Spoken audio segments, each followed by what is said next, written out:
अपनी नजर को बदलो। एक बार एक बहुत बड़ा नेता एक साधु के छोटे से आश्रम में गया। वह साधु के बारे में बहुत सुना था तो उसके मन में आया कि मैं एक बार जा करके देखता हूँ कि लोग उसकी इतनी तारीफ क्यों करते हैं। जब वह उस आश्रम में गया तो वहां पर एक छोटा सा कमरा था जहां पर एक कालीन बिछा हुआ था।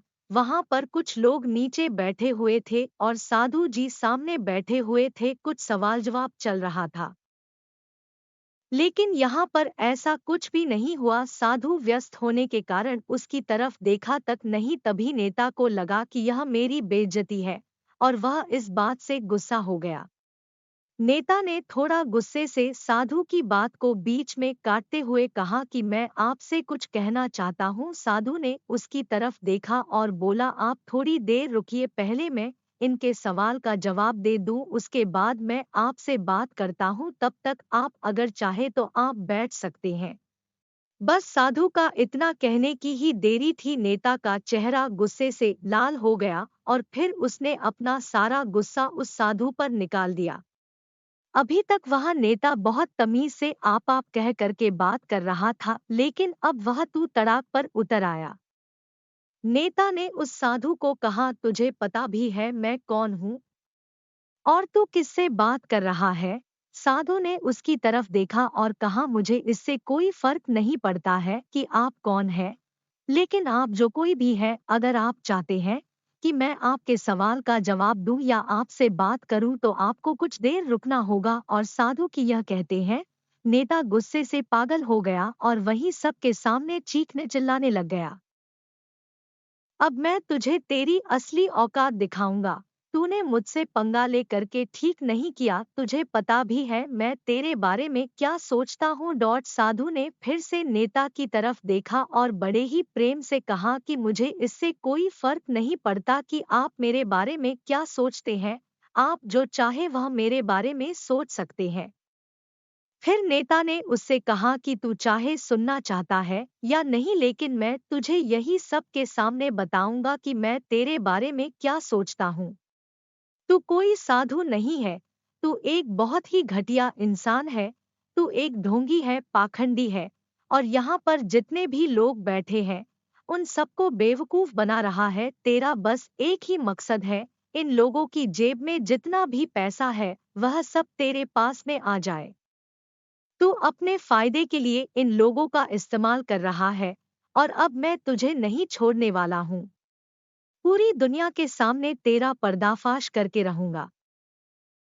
लेकिन उसके इतना बोलने के बाद भी हल्की सी मुस्कान उस साधु के चेहरे पर बनी ही रही। यह देखकर वह और भी तिलमिला गया और उसने कहा, अब बहुत हो गया।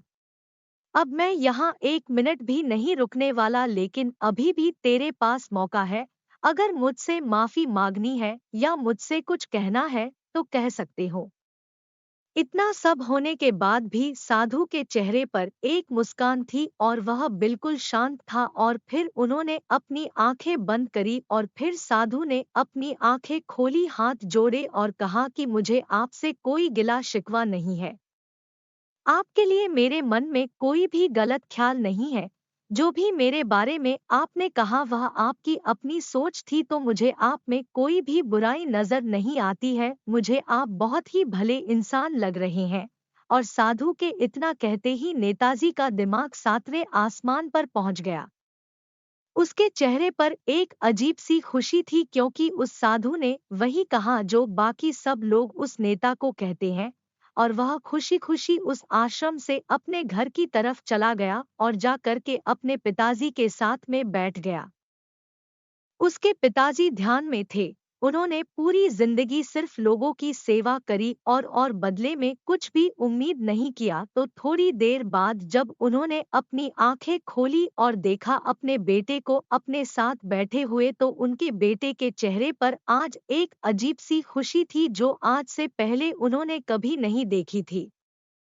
फिर उसने एक एक करके सब कुछ बताया कि आज क्या हुआ, किस तरह से वह आश्रम गया और वहां पर क्या हुआ, उसने क्या कहा और साधु जी ने क्या कहा। जब उसके पिताजी ने पूरी बात सुनी तो थोड़ा सा मुस्कुराए और अपने बेटे को देख करके बोले कि उन्होंने तुम्हारी तारीफ नहीं करी, क्योंकि उन्होंने वह नहीं कहा कि जो तुम हो, उन्होंने वह कहा कि जो वह खुद है। और तुमने जो भी कुछ उनको कहा वो नहीं कहा कि जो वो है, बल्कि तुमने वह कहा जो तुम खुद हो। यही बात वेदों में भी कही गई है, यथा दृष्टि तथा सृष्टि। यह दुनिया तुम्हें वैसी नहीं दिखती जैसी यह दुनिया है, यह दुनिया वैसी दिखती है तुम्हें जैसे तुम खुद हो। जिसकी नज़र जैसी है उसके लिए यह दुनिया वैसी ही है। तो अगर तुम अपनी दुनिया को बदलना चाहते हो तो उसका सिर्फ एक तरीका है, अपनी नज़र को बदलो।